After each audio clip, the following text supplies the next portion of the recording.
This phrase remarks the two identities we lost in recent times. Yes, it was Professor M.H. Dhananjaya and Dr. Raghunandan Rajamani. Being the associates of TiE Mysuru chapter, it becomes our responsibility to render the condolence to both of them. Now, I request Dr. Mahesh Rao, President TiE Mysuru, to propose the condolence remark for Professor Dhananjaya. I'm not really in a mood to accept the fact that Professor Dhananjaya is no longer with us. He's been pivotal in a lot of our activities, either directly or indirectly. And he has been an inspiration for me throughout my career. I studied at SJCE, but even after that, when I went out, came back, every time when I came back to India, I would visit him and spend some time.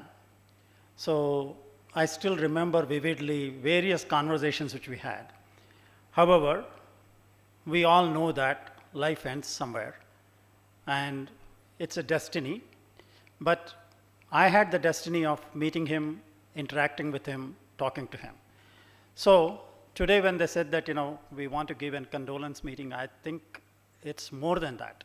We need to remember him not just today, for days to come, and the contributions which he has done. Professor M.H. Dhananjaya is remembered for his yeoman service in the field of technical education. Born on April 16, 1933, so he was 90 years old. Dhananjaya completed his BE in electrical engineering at University of Mysuru and did his MS in electronics at Pratt Institute, USA. Professor Dhananjaya started his teaching career in National Institute of Engineering, NIE, Mysuru, and was Sri Narayana Murthy's teacher before joining as professor in SJCE in 1967. He joined as professor at JCE and later served as the college principal from May 16, 1974, before retiring in 1991. My tenure or my education at JCE was from 1976 to 1981, so for 5 years when he was a principal. And he used to teach us. He used to take us, take digital electronics class for 2 semesters, Digital Electronics 1 and Digital Electronics 2. He later served as a director and advisor of technical education system at JSS Mahavidya Peeta, Mysuru for several decades and was responsible for planning, establishing, and administering 4 engineering colleges at Mysuru, Bangalore, Noida, and Mauritius, 4 polytechnics, 3 industrial training centers, 3 science and technology entrepreneurs park, STEP, at Mysuru, Bangalore, and Noida, 2 international schools in Dubai, a consultancy service organization to provide expert services like training, engineering design, management services, among others. Professor Dhananjaya had designed and developed training programs for the World Bank, Government of Karnataka, and several public sector undertaking. Something which usually we don't remember or we have forgotten is that with the World Bank, he was able to bring to Mysuru the first international students from Tanzania and Kenya who studied at JCE campus during that time, fully funded by World Bank. Okay. He had also worked as an expert in several national and state level committees constituted by the Government of Karnataka and Government of India, organizations like AICTE, MHRD, and Education Council of India Limited, ETSIL. So he was the recipient of various awards. Some of them are Anna University National Award for Outstanding Academician in 1986 by Indian Society for Technical Education, Uttar Pradesh Government National Award for his outstanding work in the field of institutional management in 1991 by Indian Society for Technical Education, ISTE, National Science and Technology Award for Excellence for the year 97-98 by JPR Educational Trust, among others. And of course, from TiE, Lifetime Achievement Award in 2021 for his contribution towards Mysuru and the education in general. And I'm really sorry, and I don't know how else to express it, to say that we missed a giant in educational world, and his contributions go beyond only this much, and the amount of, and the lives of people whom he has touched. It's amazing. It's, uncountable. That's the right word to say. Thank you so much.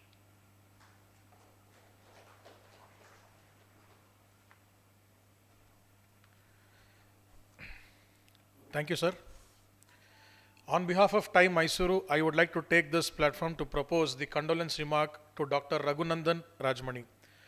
Dr. Raghunandan was a PhD in mechanical engineering from IIT Delhi in 2008. With more than 2 decades of experience in technology, entrepreneurship development, and business incubation, he was instrumental in establishing and managing 2 incubators supported by Department of Science and Technology, Government of India at Noida and Bengaluru. His experience included working with more than 50 startups. He held various positions in his professional career like Chief Executive of JSS ATE STEP Noida from May 2002 to March 2014, Director Global Incubation Services Bengaluru between May 2010 to March 2014, Executive Director for Indian Science and Technology Entrepreneurs Park and Business Incubator Association ISBA, May 2014 to July 2020.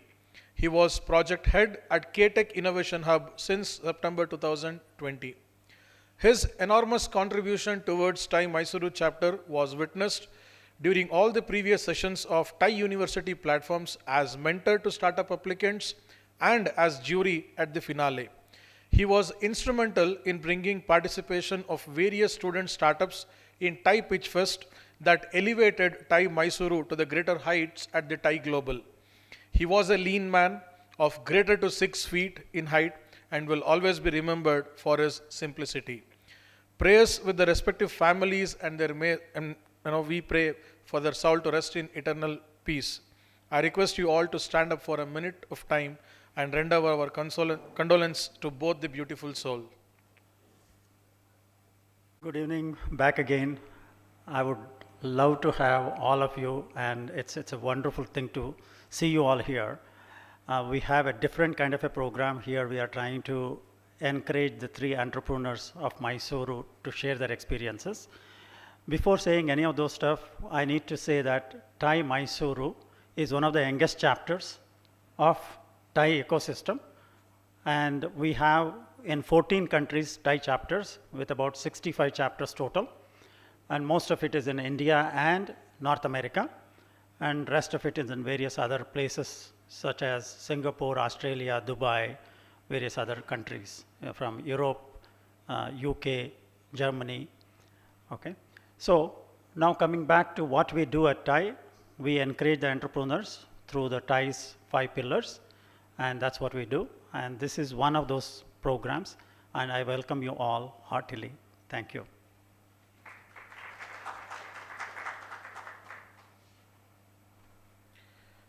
Thank you, sir. Now I would like to request Mr. Mukund Prasad to brief about the year plan for 2024. I think we started off on a somber note the year. I hope the year moves on in a better manner, and this is the kick-start of the events which we will be doing over the next 12 months.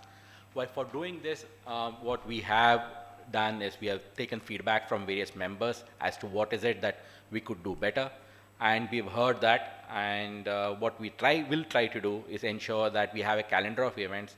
Third weekend of every month we'll have a speaker series, which would be so that it can be on all of your calendars, and you could keep it aside on that day so that the participation improves, and you can also ensure that you can get to hear from various speakers.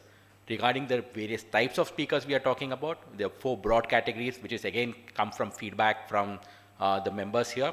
Number 1 is what we are most privileged to have, learning from the entrepreneurs in Mysore. And the objective of this one is actually to see entrepreneurs from different streams. Some may be in services, some may be in manufacturing, some may be in trading, some may be in sort of ed tech. But objective is to see what parallels from their journey can we draw to, so that it doesn't feel that our own entrepreneurial journey is very, very lonely. We have seen analogies with other people's journeys and what inspiration we can take from them. So this is the first one, which is a spotlight on the members, which I think was a feedback which came through, that rather than just always getting people from outside or very sort of technical topics, we should also shine the spotlight internally and get inspired by people around us, so that entrepreneurship doesn't seem something which is very fancy, but something which all of us can sort of aspire to. That's the first one series. The second series would be, which will the next few months we'll sort of roll out, would be about basically on the trends, the investing trends. What do investors look for? What is it that what is it that makes an investor interest in a particular sector? So that would be the second series. Third one would be on the technology or the entrepreneurial trends itself. What sectors are of importance in this day and age? How are they growing? What is it that we would be here we can aspire to hear from them? And finally would be something around basically technical topics, whether that's taxation, legal, marketing, and building capacity of these things from experts in the field, so that we get a holistic view of entrepreneurship, not just from an entrepreneur perspective, but also from a service provider perspective. So this is what we at TiE Mysuru are trying to sort of focus our energies this year on these 4 broad topics. Each of these we would probably try to do 3 topics during the course of the year. And any ideas, suggestions that you have, feel free to reach out to me, Dr. Rao, or to ED, so that we can benefit from your inputs and move on from there. To kickstart this, I would like to invite Nageshwan to, or you will do that? Okay, fair enough. Okay, so over to you. Thank you very much.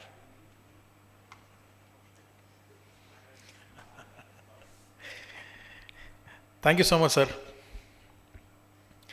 Personality is an unbroken series of successful gestures.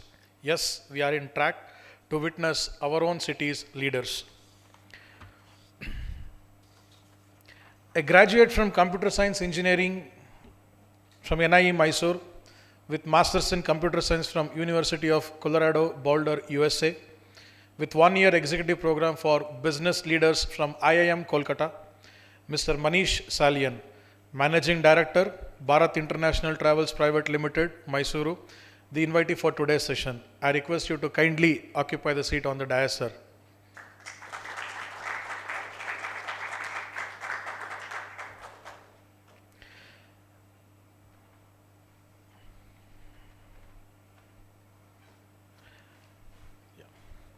Mr. Manish is a small business owner with 18-year experience in sales, tourism, and hospitality. BIT is currently operating out of 4 cities in South India, and BIT is also part of a global corporate travel franchisee called Uniglobe Travel, and has been recognized as a Chairman Circle agency for being one among the top 30 companies across 1,000 plus worldwide Uniglobe agencies. As a diversification, BIT has built a 30-room boutique hotel by the name Soho Boutique, which opened the doors since 2021. Mr. Manish is married to Supriya Salian, Managing Director of Plan C India, and has a daughter, Arushi Salian. A hearty welcome you, sir. Our next invitee, born in September 1973, Mr. Sreenivasan PK, hails from a family of businessmen who migrated from Tamil Nadu pre-independence. In 1995, after completing his BSc in biochemistry and Masters in business administration, he ventured into a coffee processing industry commonly known in India as coffee curing works, supplying quality coffee to exporters in India. For a brief period, coffee was directly exported by Mr. Sreenivasan to buyers in Europe. I request you to kindly occupy the seat on the dais, sir.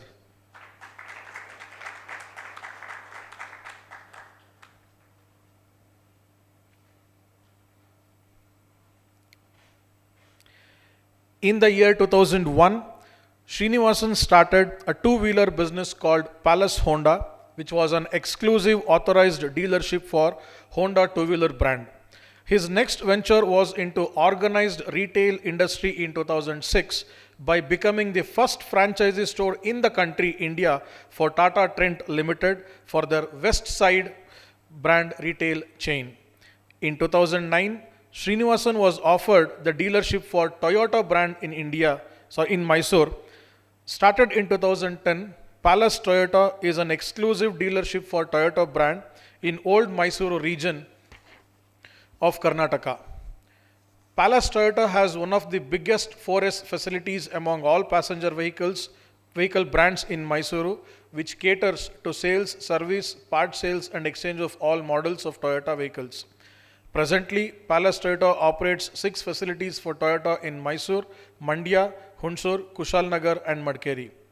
Employing around, to add Chamarajnagar and Gonikappal as well.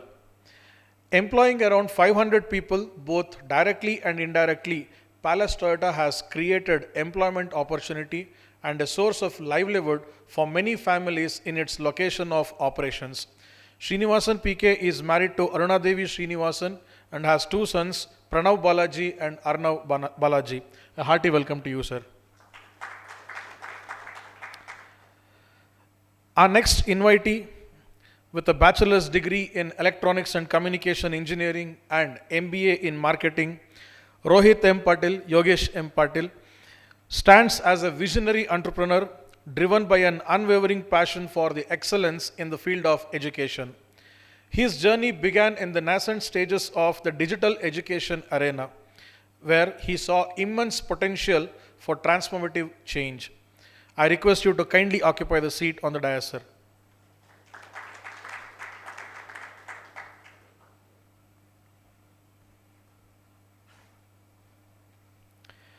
In April 2013, Rohit founded Vidwath with a noble aim to democratize education through digital means. In the early days, he took on the challenge with a very small team, channeling his entrepreneurial spirit to develop content software. This marked the humble beginnings of Vidwath, a startup with a grand vision, digital education for rural schools. Rohit's innovative spirit shone through with the development of 6 patented products, a testament to Vidwath's commitment to pushing the boundaries of having affordable digital education for all rural schools. What sets Vidwath apart is at its focus on catering on rural education, a dream that Rohit has ardently pursued. Though indigenously he built smart digitals and all-in-one products, Vidwath has successfully made quality education accessible and affordable to schools and students in rural areas. Rohit M. Patil is not just, Vidwath is not just a business for him, it's a beacon of change, lighting the way for a more inclusive and accessible education landscape in Karnataka and beyond. Starting Vidwath Innovative Solutions as a lone individual in the modest of 100 square feet office, he has transformed it into a flourishing organization with 150 members occupying an expansive of 7,000 plus square feet space. Vidwath Innovative Solutions, once a one-person endeavor, has evolved into collaborative effort, emphasizing the philosophy that true success is measured by the collective progress of the team. Hearty welcome to you, sir.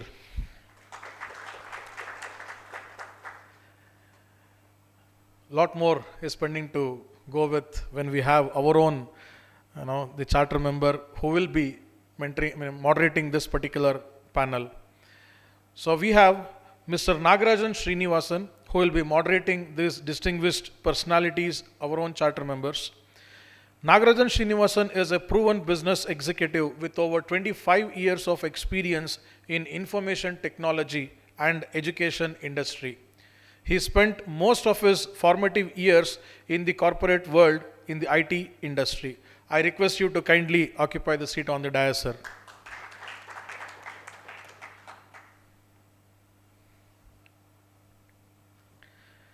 He joined Infosys in 1992 when it was still a fledgling company with less than 300 employees, and grew from the role of trainee engineer to the role of associate vice president and head of Infosys Mysuru Development Center from 2009 to 2014.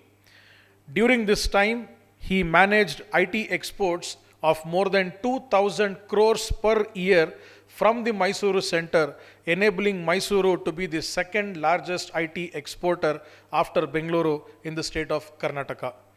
Nagarajan was also chairman of Confederation of Indian Industry Mysuru Zone during 2013-14.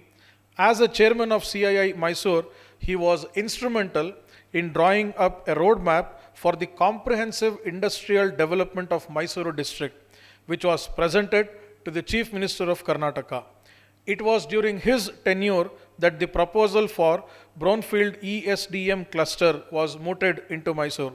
Meeting brief, you told us keep your talk very brief, light, and humorous. Immediately, I was thinking of all the bankers I've met in my entrepreneurship journey, where they kept it brief, light, and humorous, rejecting most of the proposals we went with. So thank you very much for giving me this opportunity to share my journey and my experience with the TiE fraternity. I have a lot of acquaintances here, but nobody has asked me for my journeys so far. So please bear with me. So I was born in Mumbai. My family moved to Mysore in 1983 when my father started a business. My entire schooling up to engineering was in Mysore. I graduated from NIE doing computer science. I then did my master's in computer science from the University of Colorado at Boulder. I majored in data mining and databases. I worked with a research organization called National Center for Atmospheric Research, NCAR, for about 18 months. And then I was summoned back to India from my then girlfriend, now wife, who made it abundantly clear that I had to choose between her or a life in the US. So I was back in India, got married, and I was looking for a job. And at that point, unfortunately, most of the companies were looking for freshers, engineering freshers. So my 2.5 years of real hard work was pretty much going down the drain. Anyway, I got a job. I worked for about 9 months. I was miserable. Coming from a research background to a mundane 9 to 7 job where you had to punch in and punch out, and you couldn't even leave, if you're done with your job. It was extremely hard for me. BIT was an option at that point, but I didn't know what my role would be and what I would do. All I knew was I like to travel. I make good itineraries. My geography is pretty good. Maybe fun. Also, from my family side, there was no expectation of me joining the business. So there was a lot of confusion in my head. So I took a sabbatical of 1 month, and I went to London where we have one of the largest exhibitions for travel and trade. So I tried to figure out and see what options I have and what I could do there. Coming to BIT, it was founded in the 1990s by my mother, her third baby, and I'm sure it's her favorite. She won't accept, but I know it's her favorite.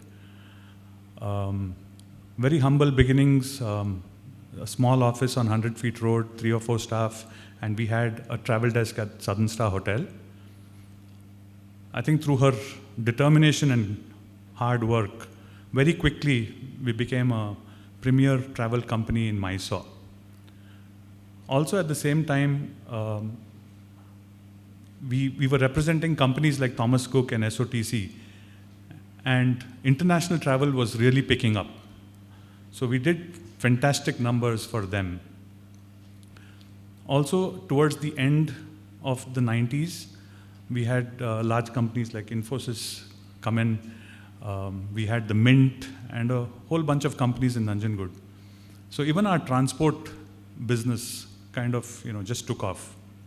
So by the end of 90s or early 2000s, BIT was a very well-settled company with good business.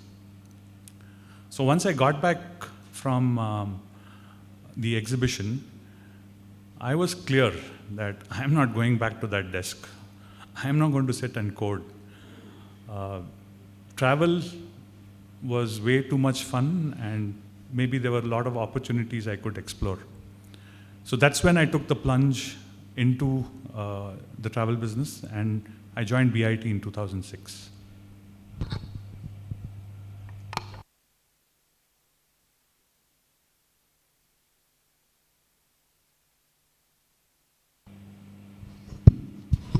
Good evening, everybody.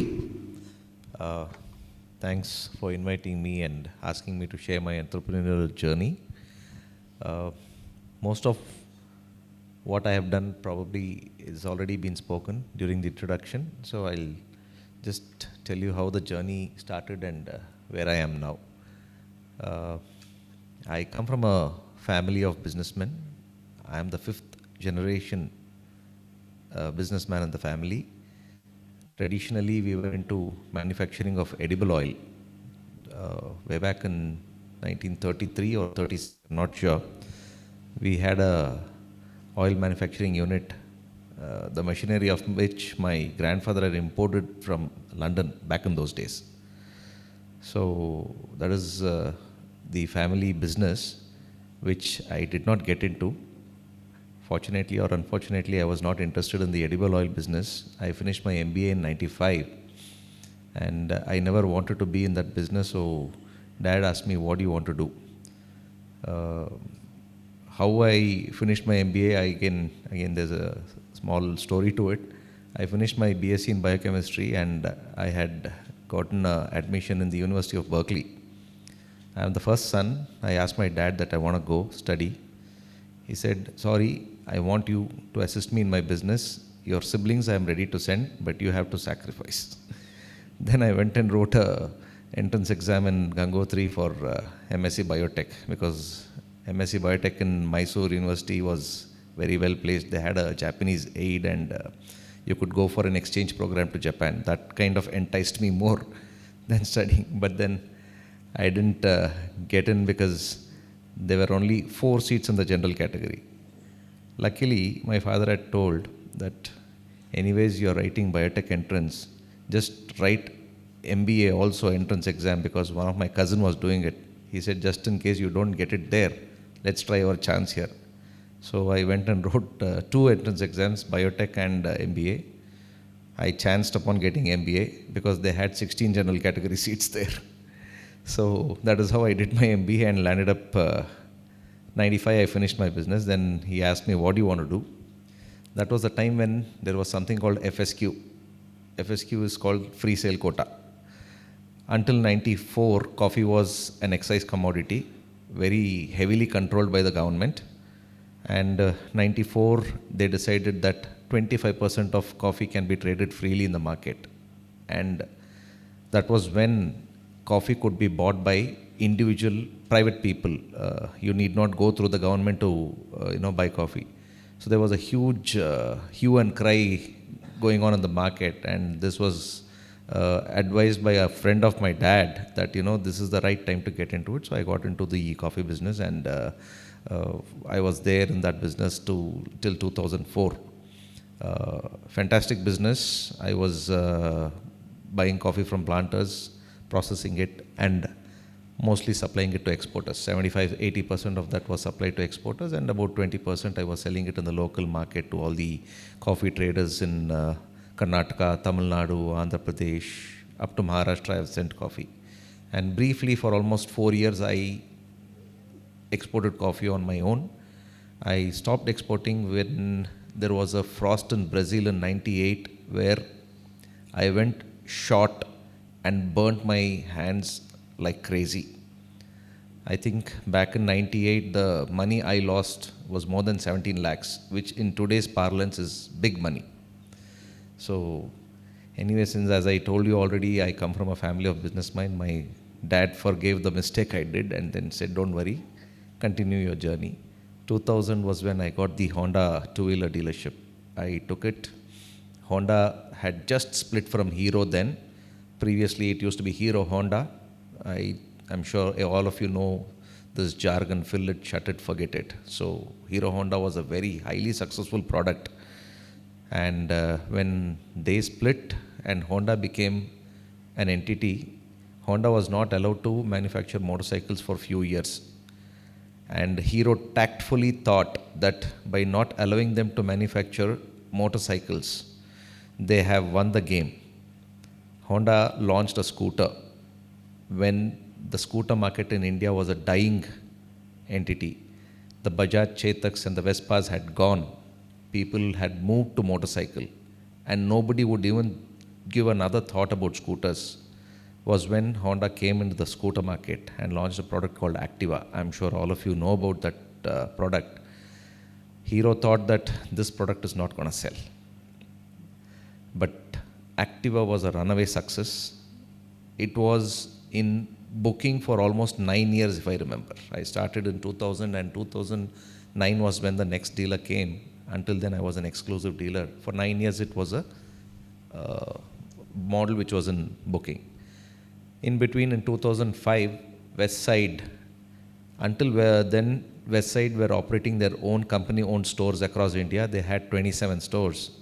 For whatever reason, I don't know, they wanted to try out a franchisee model in organized retail. Until then, franchisees for organized retail was never heard of.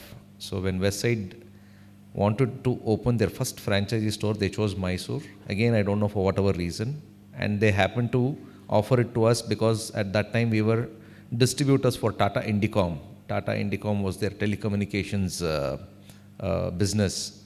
If you remember, the CDMA revolution was going on then. So when they knew that, we are the Indicom distributors for the entire Mysore district, they came and offered this franchisee, saying that, look, this is something new which we are trying out. So we don't know how it works, but you have been associated with Tata. You know very well that we will not let our partners and business associates go under a loss. If you have trust upon us, please take up this franchisee. We are looking for a person to invest and run this business.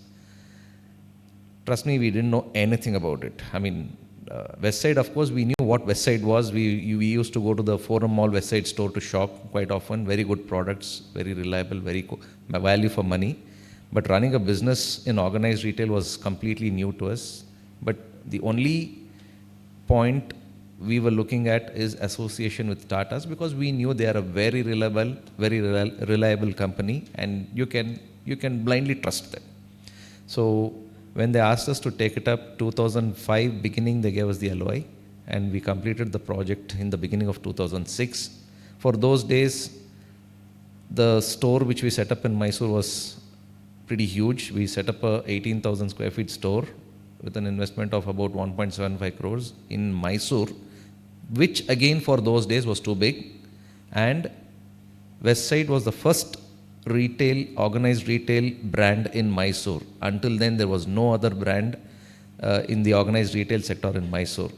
I think the only one which was running was the More store on Narayan Shastri Road. So we started the Westside business, and we haven't looked back since. And again in 2010, Toyota offered us their franchisee, and we happily took it up. All of you know much about Toyota. I don't have to say anything more. Right now we are operating Toyota facilities across old Mysuru region. That's been my journey so far. Thank you. Thank you, Srini. We will explore a lot more of that conversation a little bit further. Thank you so much for that. This feedback is a little bit low here. Can you do something about it? Can you hear properly? Can you hear? Yeah? Okay. All right. Rohit, I invite you to share your thoughts. I'm sorry, his name is Yogish, but for some reason we call him Rohit. So if you don't get confused, it's the same person. Yogish, Rohit is the same person. Oh, it's just a business name. See, there is a story behind it. Good evening, everyone. To share my experience, it's been a roller coaster ride for nearly around 2 decades, 2 to 2.5 decades right now. I started my entrepreneur. I'm a first generation entrepreneur because my dad was employed in ITI. He was a DGM in ITI, and he was the first engineer in our whole generation. I started my journey of in the trading business of telecommunications, being an electronic and communications guy. So I started my journey in communications business itself in '96 as a BPL telecommunication dealer, BPL Telecom. Okay, so that was in Bangalore actually. I was born and brought up in Bangalore itself. Okay, so my journey started from there, and slowly from telecommunications I shifted my focus to networking. And I was a trader. Then networking, then dealing with computer hardware. I was the first compact dealer in Bangalore. And then I got into security systems. Slowly the CCTV came in. So I was the #1 dealer for Panasonic and other Bharti Telecom range of products. So I had met Mr. Mittal once in Bangalore in a Bharti Telecom dealers meet, where I was actually awarded as the best dealer for Bharti Telecom. But in the year 2010, there was a huge loss as we supplied one entire unit of nearly for 1.5 crores spares to one computer assembling company called G7 Systems in Bangalore. So they were actually giving me good business for nearly 2 years, and they were good payments also. But once I supplied a 1.5 crore material to them, then after 15-20 days, they absconded straight away. So then we ran into huge losses, and this 1.5 crore at that point of time was huge money. So I had to give back my suppliers. So I had to take more loans from private parties and all. So we ran into huge losses, and then we had to sell our house, the only house that my father had taken from his hard-earned money, and then close the loans. But the house was still not registered. I was continuously, in the sense, bombarded and tortured by the money lenders. I did not know what to do. I had my 2 kids, one small kid who was just around 4 years old at that point of time, and one guy was around 9 years old, 12 years old, actually 12 to 13 years old. I came to Mysuru packing everything at 2 o'clock in the morning, because I had to hide from everybody and then come to Mysuru, because I had to leave. I had to leave, and I had to prove that I'm not a in the sense, I'm not a fluke businessman. I had to leave. Okay, I came to Mysuru without anything, in the sense, totally minus. Okay, and I started my journey in Mysuru in 2012 as a agency development manager in Max Life Insurance. Okay, so I did that job for nearly around 3 to 4 months.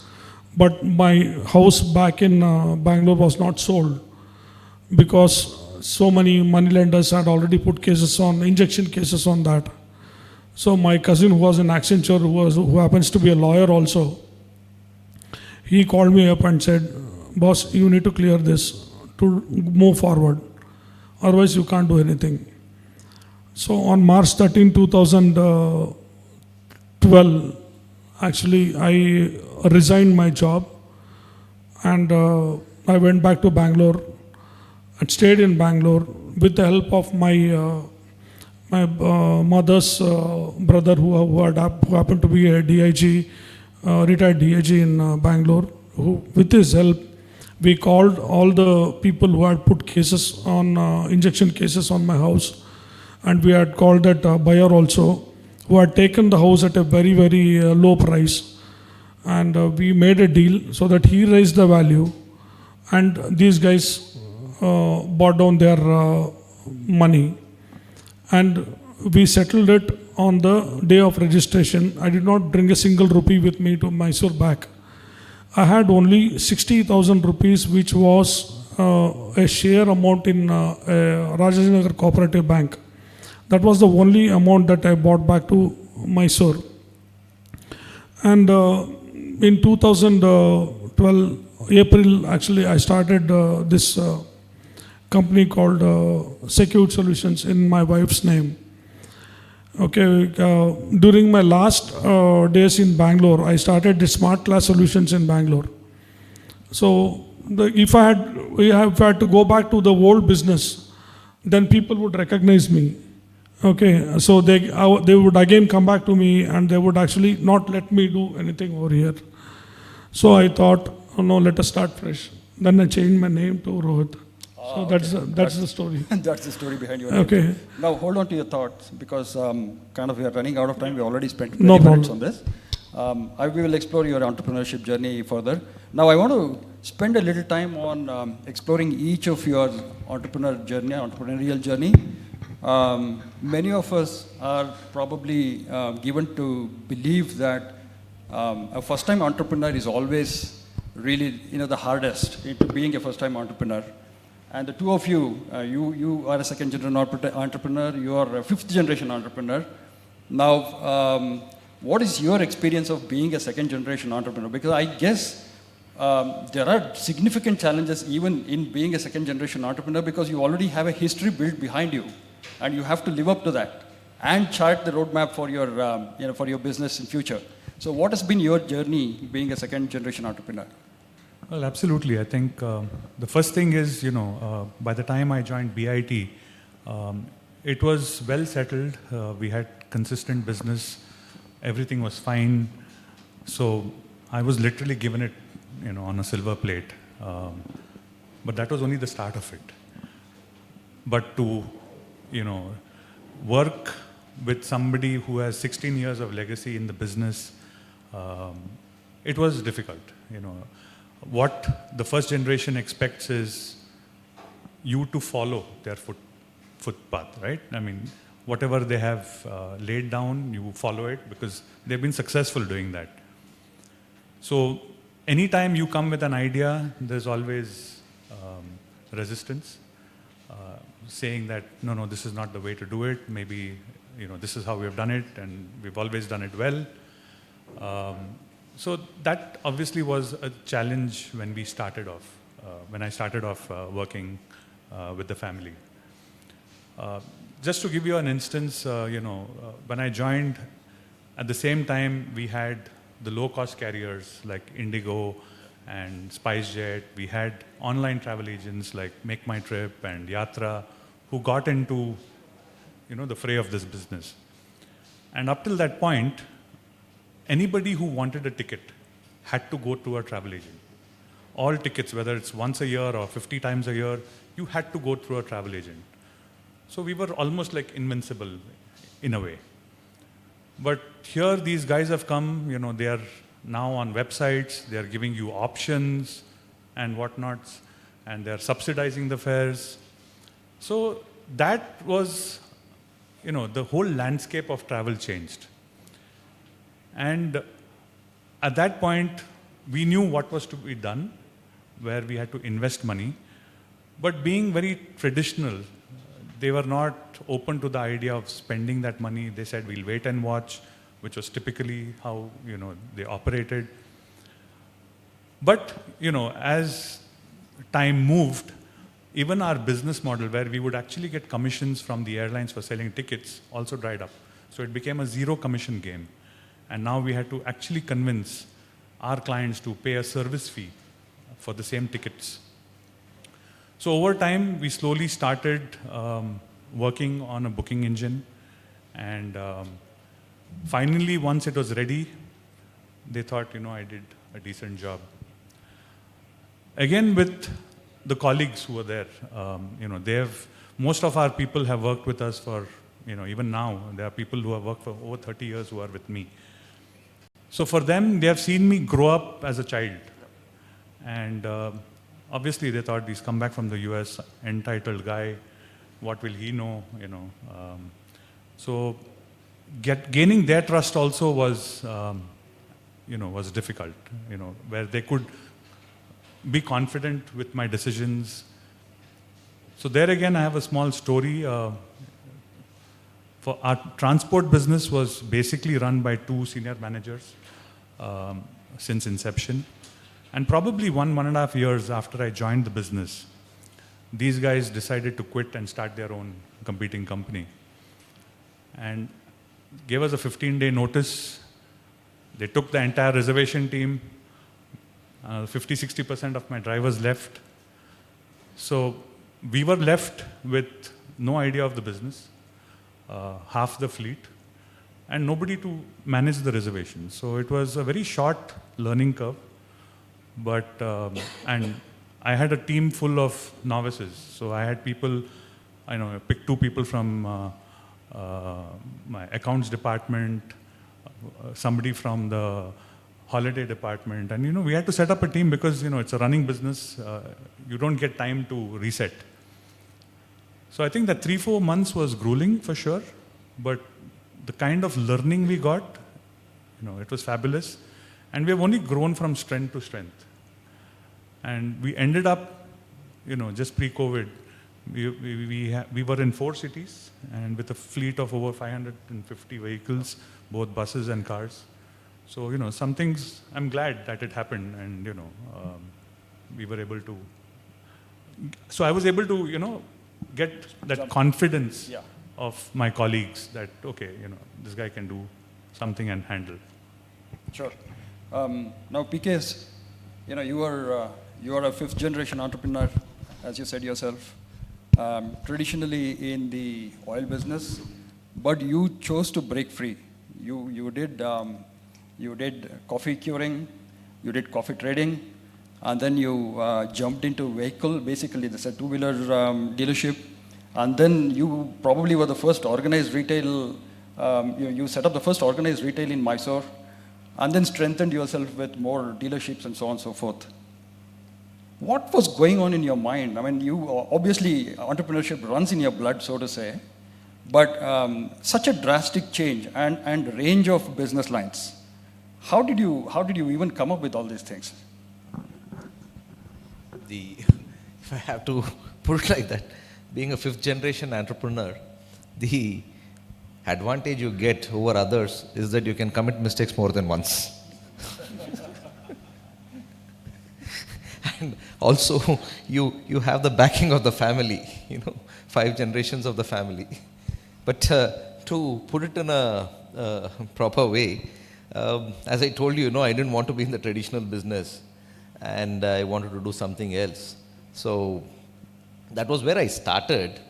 And when Dad allowed me to get into this coffee business, I liked it because I built it from scratch and I was doing very well.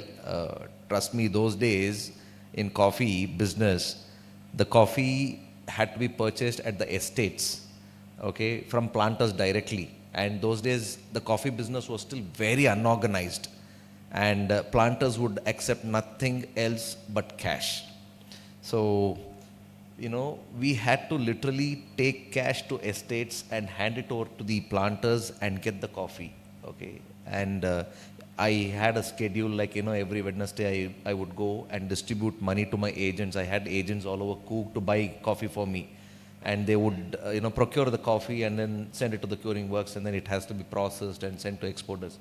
So it was so exciting that, I started to love it. And, I was doing great until I, kind of overstepped myself in 1998. As I told you, I was exporting coffee and usually I used to go 4 containers short or 3 containers short, okay. Each container is like 18 tons of coffee in a 20-foot container. So somehow I went 12 containers short because I had procured a lot of coffee. It was all under processing. And then, my agent, the stupid guy in Bangalore, kind of misguided me and said, PK, you have the coffee, no, there's so much demand in this with a buyer called ARC in Italy. ARC is a guy who supplies coffee to this Illy Cafe. I'm sure so many of you would have heard that name, Illy Cafe. So then he said, go man, you have the coffee with you. And I went 12 containers short. For my bad luck, there was a frost in Brazil. Wrong timing. So what is the link between the two? Brazil is the biggest producer of coffee for the world. I mean, the world market gets 40-45% of its coffee from Brazil. And a frost means coffee is not there. I mean, the coffee plant can't sustain the weather. So when the frost happened in Brazil, London and New York coffee exchanges both shot up 4 times in 2 weeks. So I have gone short. And, the markets are going crazy. And then, so I was assuming that, okay, to an extent I'm covered because I've already paid my agents and then my coffee is going to come. That is when a harsh reality struck me that planters would not honor their commitments to deliver. Okay, so from what I had procured, not even 20% came. Not even 20%.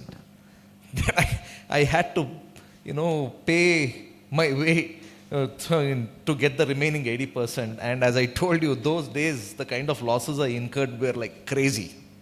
I mean, you can't imagine those losses in those days, it was too high. But as I told you, that privilege I had, so somehow I got out of the situation.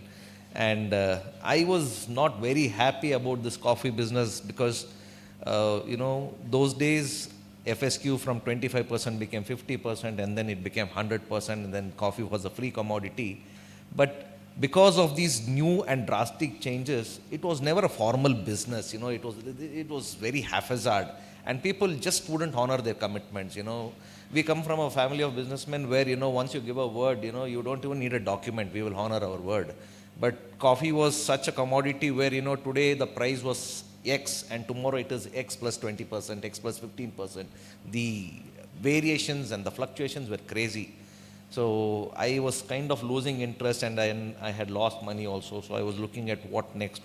That is when Honda just, So that's, was it a series of happy coincidences that you landed up with that two-wheeler dealership, four-wheeler dealership, and West Side, or was there some kind of a strategy behind it? Actually, the two-wheeler business was a coincidence. It was very crazy how I got the two-wheeler business. So every Wednesday there's a coffee auction which happens in Bangalore at the coffee board. So one such auction which I had gone with another friend of mine, he wanted to book a vehicle for his wife.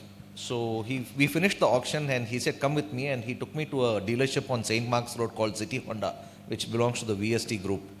And when I went into the dealership, I felt so happy looking at a two-wheelership which was made up very beautifully, because we are used to going to a Hero Honda showroom which doesn't look like a showroom. It is a stockyard basically. They would have parked 50 vehicles and then you pay the money and get one motorcycle and come. But this place actually looked well, the Honda dealership in St. Mark's Road. So I inquisitively went and asked the manager, what is all about this Honda, man? And then he told me, no sir, we've separated from Hero, and then this is the Honda two-wheeler, the real entity from Japan. I said, are you guys going to come to Mysuru? He said, no sir, they're looking for a dealership in Mysuru. I asked him, can I apply? He just pulled out one Activa brochure and gave me and said, this is the address, you apply.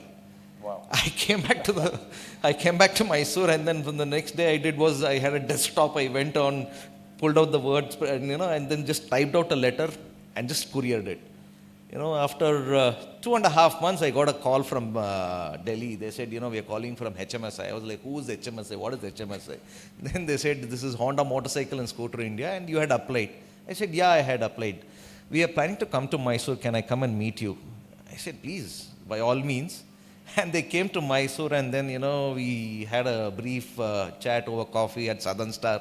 I still remember. Okay. And they asked me, who are you? Why have you applied? What are you going to do? I just told them, I do this business. I'm interested. If you give it, I'll take it.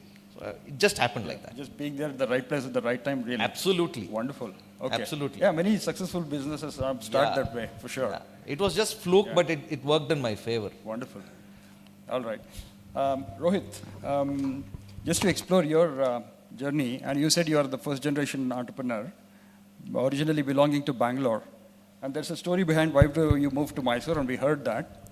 Now, how did you get this idea of the service that you're providing right now, the educational service that you're providing right now? Did you have any necessary background to it, or did you just dream it up? How did it happen? I did not have any background about it, in the sense I did not know any ABCD of EdTech actually. It was just my survival. Okay, so I started this, as I told you, the Security Solutions as a single man company. I only used to type the quotations. I only used to go and deliver it. My son's school was my first order. That's Maharishi School, which is in JP Nagar. So that was my first order. Actually, I knew that principal very well.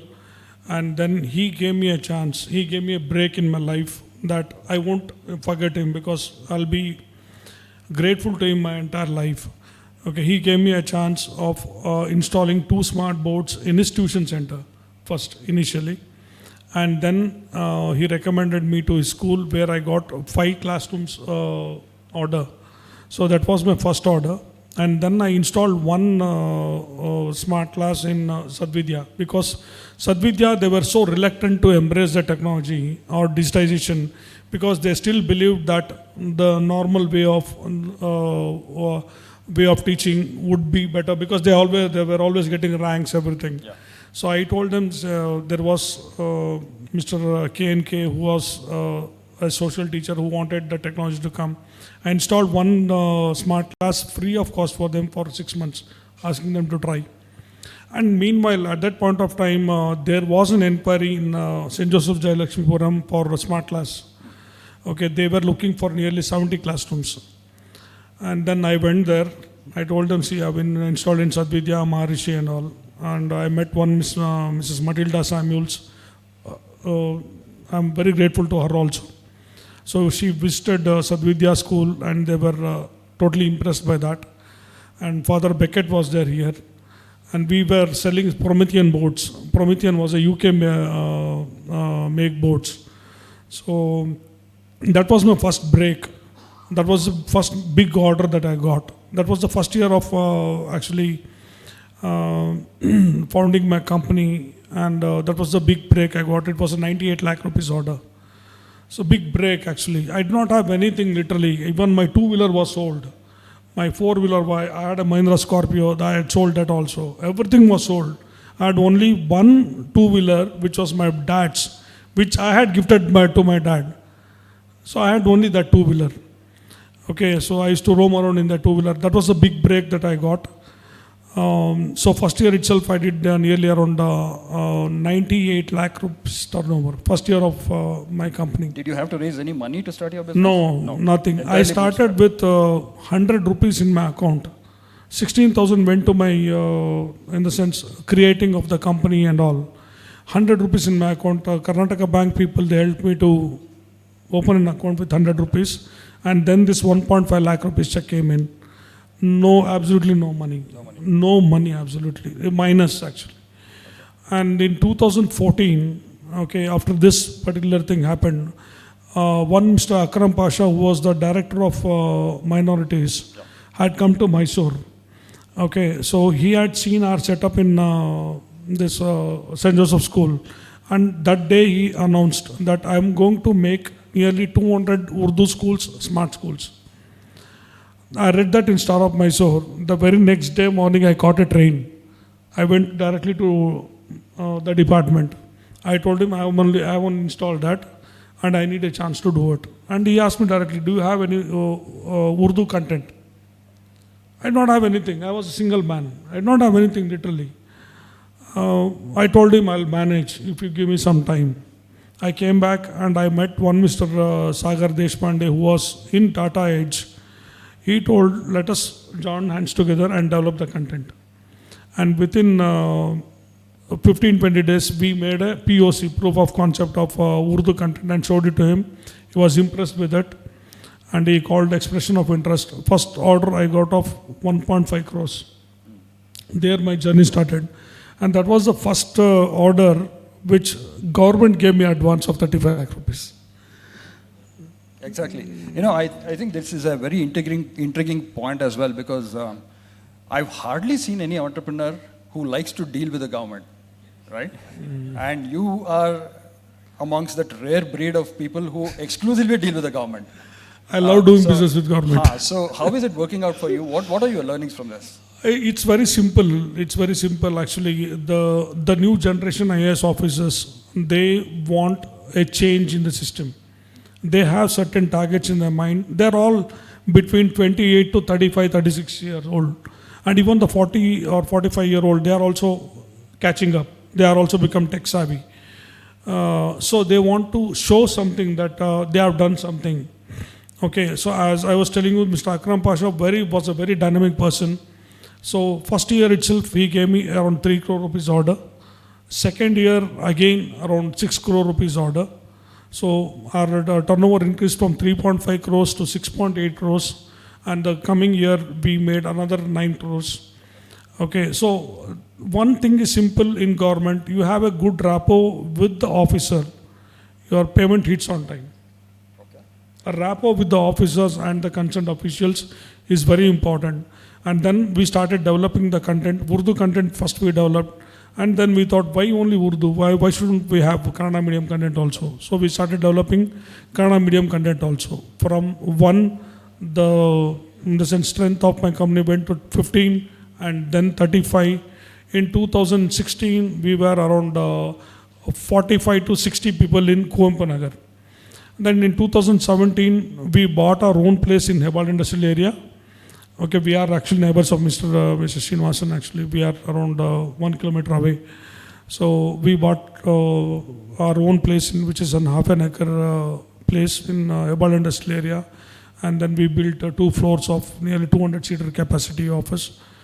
And then it's all bootstrapped, okay. I was reinvesting in the system again and again. So I was not saving for myself also. I had made some own house for my family, only just that much. Okay, I was just reinvesting again and again. So we got into this app. The app was, Byju was flourishing at that point of time. And we thought, why shouldn't we launch our app? So we launched our app in 2019 December with Ramesh Arvind as our brand ambassador. That was our major investment, which was around 3 crores at that point of time. We are still bootstrapped company. Okay, so, but COVID struck, and then our app business was doing well, but other business came down, nearly for 2 years. Yeah. But still we survived, and then again we did pretty good business. We went up to 15 crores and 16 crores. Last year we did 23 crores. So now we want to expand. Now we are the only company in India who have both hardware and software as our own products. Yep. So hardware, as you told, we have around 6 patents right now. And then we launched our new LED product last month. I think you were there, by Mr. Priyank Karge. And we have signed up with government of Uzbekistan to set up a manufacturing facility over there, and development also. So we are working on a new content with AI in it, in the sense, absolutely with your mobile data, you can access loads of content. Okay. So you don't have to have any sort of content which will be preloaded in any system. So that kind of using AI, we are doing it. It will be, till date we would have only Anganwadi. Anganwadi is our game changer actually. As I told, I'll just hold on to that Anganwadi thought, because I want to explore that a little bit more when you talk about some differentiators that you have personally gotten. Now, Manish, I want you to talk to us a little bit about, when I moved to Infosys, I remember that BIT was our go-to travel desk. Right, and I don't know at that point in time whether you guys were there beyond Mysuru and Mangalore. To a certain extent you were there, I guess, right? Mangalore you were doing something.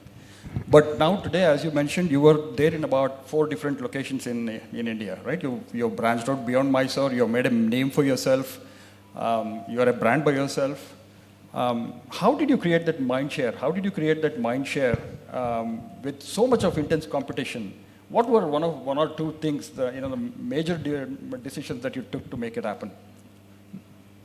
No, what I remember is, initially when I joined the business, we had customers who were with us for 10 years, 15 years, and they would still ask us questions like, oh, you do air ticketing? You do holidays? Which was kind of a surprise for me, because, they've been customers to us for, over a decade. Mm. And they thought we did only, one of these facets of travel. So the first thing I started work on is building the brand. We came up with the tagline, the travel people, which we wanted to basically put out a message that, we do anything and everything under travel. And that's how we started. And advertising played a very important part. We've been on page 3 of Star of Mysore next to the Spider-Man comic for I think 17, 18 years. And I think that had a huge impact, because we would actually showcase what our next offerings were, and that kind of became popular. Over time, of course, we started doing Pan Karnataka ads, half-page ads, full-page ads in Kannada and English dailies. We started doing road shows, we had travel melas, we started sponsoring events, a whole lot of stuff, just to promote the brand. Also, the cars what we have, it carries our logo on the back of every car or on the sides of the buses. I think that also made a pretty large impact because, the recall was there for the customer whenever they went to Bangalore or they're going around the city.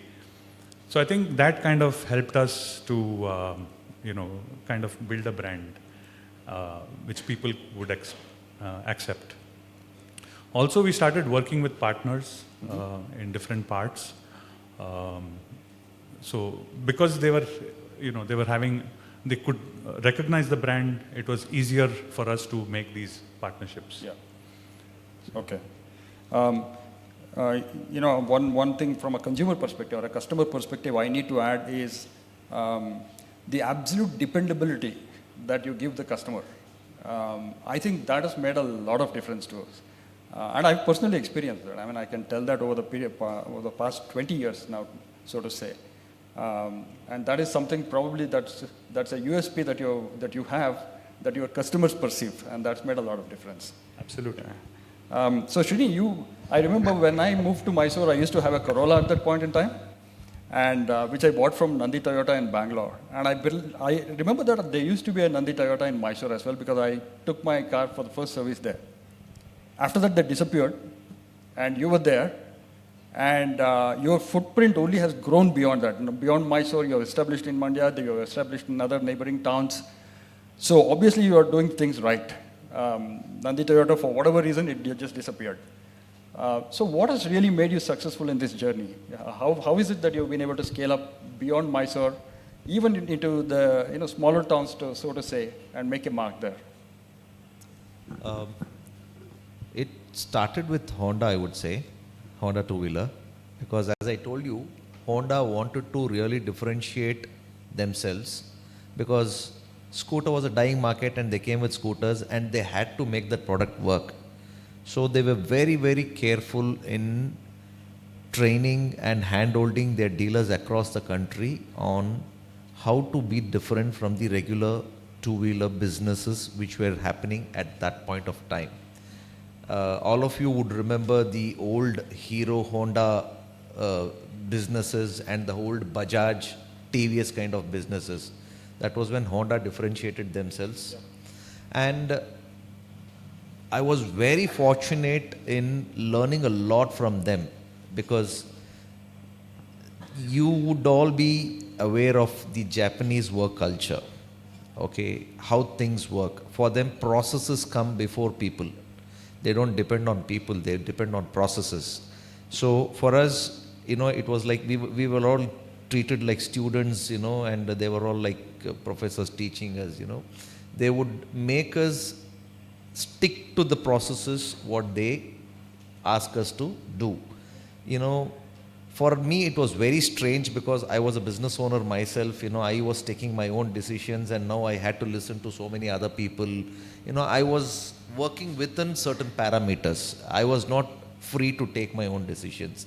But that gave me a lot of insight into how things work in the corporate world, how corporates, and forget corporates, these are multinationals, Honda is a multinational and their work culture is, I would say, one of the best in the world.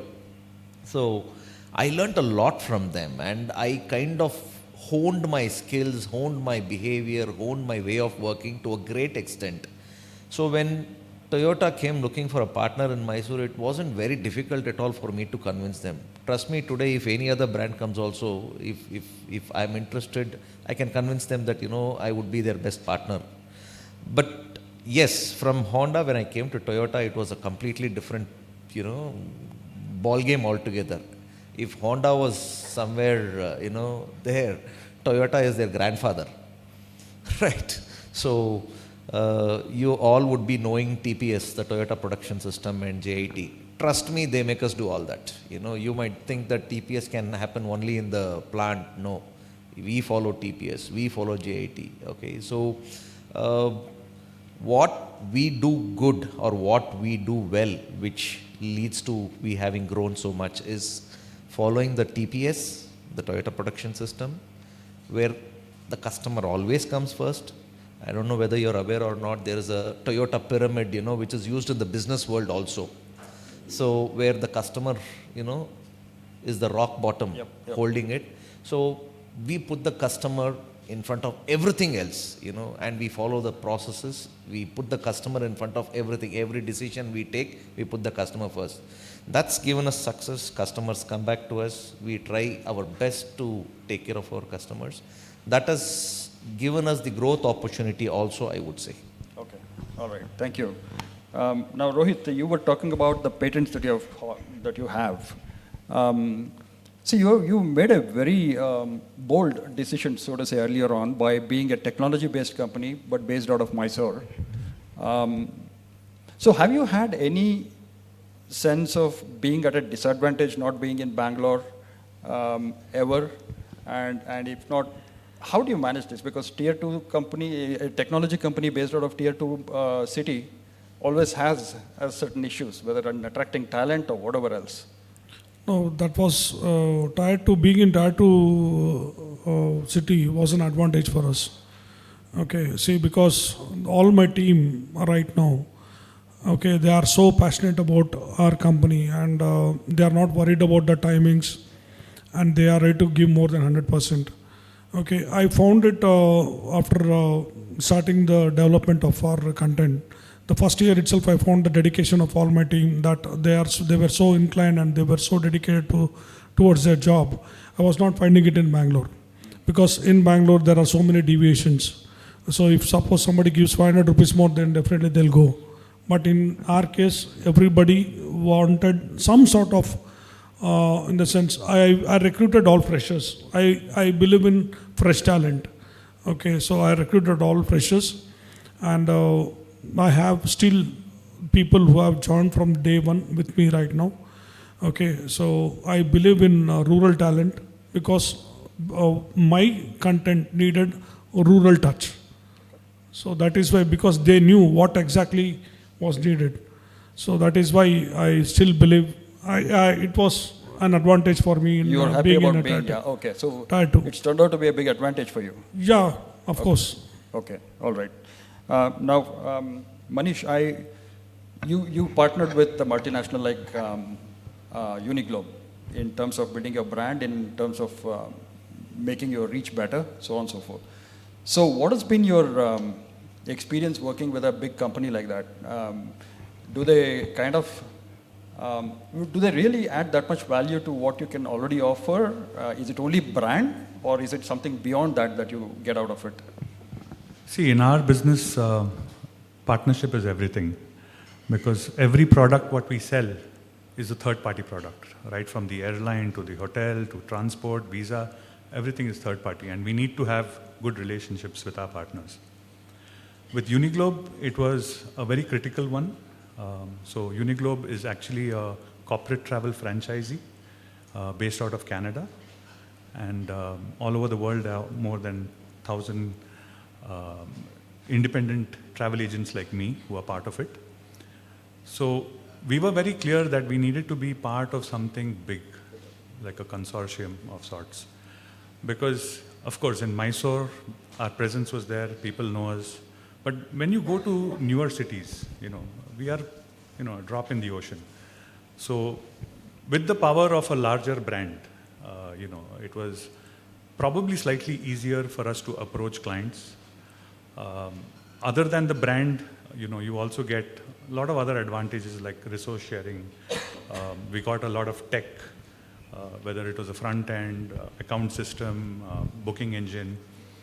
And we have a dedicated team which sits out of Delhi who's helping us out with whatever day-to-day issues which may be there. But the biggest thing was, the cohort what we had was, we had owners from 35 different cities. So the learning was tremendous. especially in the initial years. So I would actually look up to these guys and understand how they grew their business and what were their strategies. So that motivated me a lot in that period, and I think that really helped us to get where we are right now. For the last 6 years, we are the largest Uniglobe agency in India. Largest in India? In India, Wow, yes. wonderful. Uh-huh. Thank you. And also there is the international side of it, where again we are part of something what's called Chairman Circle, which is for the top 30 agents worldwide. So there, you get to meet people from literally every, continent. And it's interesting to see how they are running their businesses there. You get to understand what trends are there. So you can basically forecast what's coming into our country or what may be not coming. So it was a very interesting mix, and there was always something to learn. Okay. So, Srini, you've dealt with multiple multinational brands, right? You've dealt with Honda, you've dealt with Toyota, you've dealt with Skoda, you've dealt with Tatas. Can you give us some sense of interesting nuances of dealing with such a diverse set of multinational companies? I mean, do you see anything different between how these companies deal with partners like you? Are some more demanding than the others? What is your personal take on that? The experience has been diverse. As I told you already, starting with Honda two-wheelers and then with Tatas and Toyota, my learning has been immense. Each multinational has a different style or a way of working. Okay, you can only improve yourself if you have your eyes and ears on the ground, and if you can, if you can keep an open mind to learn, you can learn a lot from them. Lot of my skills in business today come from my learnings with all these companies. As I told you, Honda kind of treats you like a school student and kind of teaches you the ABCDs. Tata, as I told you, you can just blindly trust them because they will keep your back even if you commit mistakes. Okay, so that's how they work. That's their working style. I have personally met Noel Tata in Bombay, in the Bombay house, because I was the first franchisee, they wanted him to hand over the LOI. So I went and picked up the LOI from Noel Tata himself, and he remembered me. They were opening a hypermarket format in Bangalore for the first time in country called Star Bazaar. I don't know whether you've heard of it or not. That's a hypermarket format. And when they're opening their first store in Bangalore, very close to Forum in Koramangala, he told the director to call me. Probably he looked at a prospective business partner or whatever, I don't know. He said, call the franchisee. Being a first franchisee, I want to meet him. And then he called me, and then I went to Bangalore, and then he met. And surprisingly, he remembered my name also. Oh, very nice. Not expected of him, but he still did. So that is how they are. So, and of course, Toyota is more process driven, and every company has taught me a lot. And having dealt with multinationals, you can only improve and get better. Yep. All right. So now, I think we are almost at the 1 hour mark after we started. So what I want to do now is engage the audience. I'm sure many of you will have some questions for the entrepreneurs that we have out here. If there are questions from the audience, let's go with it. And after that, we'll conclude with a little bit of exploration on their personal side. Anyone having questions, please put your hands up. Yeah, the gentleman out there. Question is to Mr. Sreenivasan. You had worked with multiple MNCs, as you said, and whatever your success is right now today is what you can say that it is expanded under the umbrella of these MNCs. That's a what you conscious decision that you have to make, or were you intentionally? Did you accept that my growth or my success would be under these MNCs, or would you, did you think about venturing into some other things where you had a free hand of expanding your business and gaining more success? This is my question with limited knowledge. If I ask you anything wrong, please excuse. Thank you. Umbrella of a multinational brand. But trust me, all businesses representing multinationals may or may not be successful.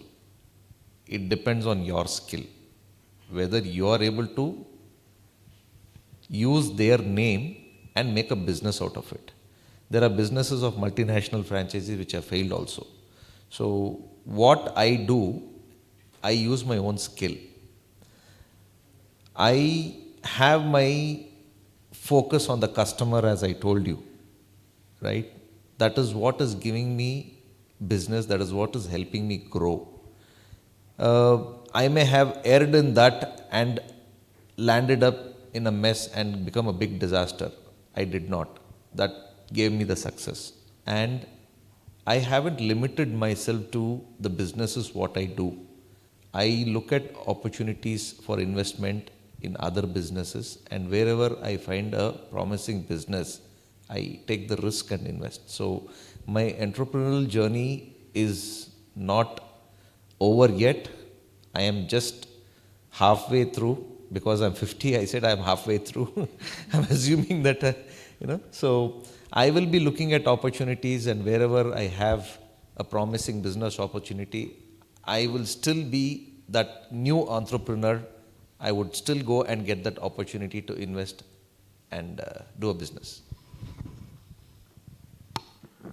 Any other questions? Yeah, there's a hand up. The last. Do you expect your children to follow the same path? That's an option with the new generation.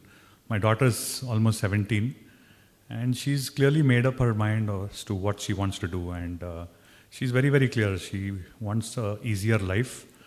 She has seen us, struggle and travel, and she doesn't understand why. So she wants an easier life where she could be, working maybe 2 days a week or so. That's her plans for now, so I'll just leave it at that. Probably I am planning to tell I have 2 sons, I'm planning to tell them, if you make more money than me, go ahead. Or come and join my business. No, I was just joking. No, I don't expect my kids to follow my footsteps. If they want to explore, if they want to, explore their own life in their own ways, I'm more than willing to, help them. If they're successful for themselves, that's more than enough for me. I don't expect them to come and take care of my business. In my case, I see it's left to them end of the day. If suppose they want to come and join me, I have got a son, if he wants to come and join me, it's fine, it's totally fine. I can guide him, and if he wants to bring in fresh ideas, as the 5 generation and 3rd generation entrepreneurs sitting here.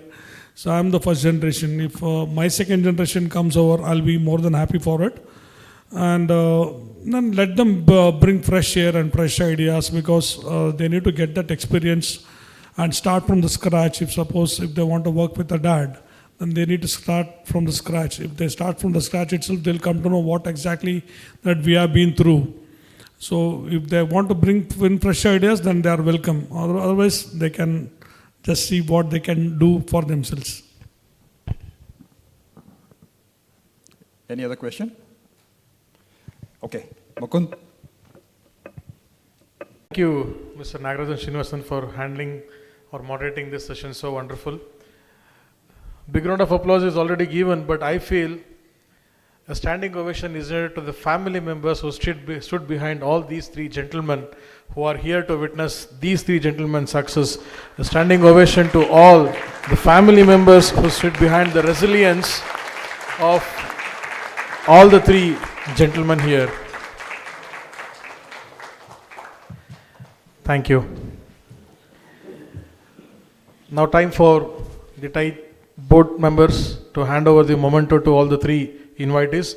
I request Mr. Ajit Pai to hand over a memento to Mr. Manish Salian. Sreenivasan sir.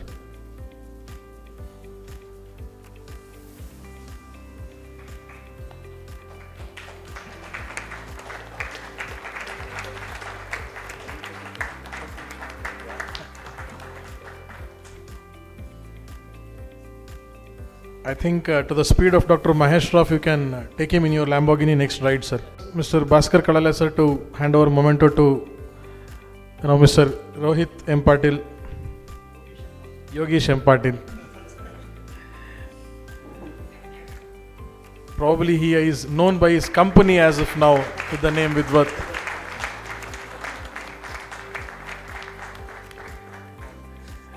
I request the TiE board members and charter members for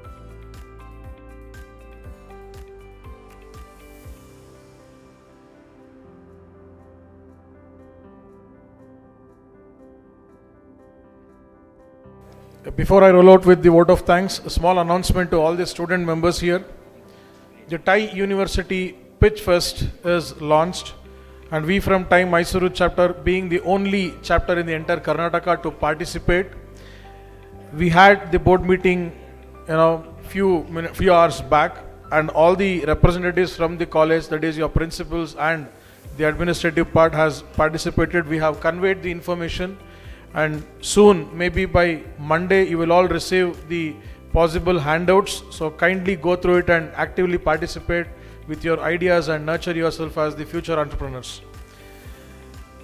I would like to render my vote of thanks for Dr. Mahesh Rao for delivering his welcome address as well as the condolence remark.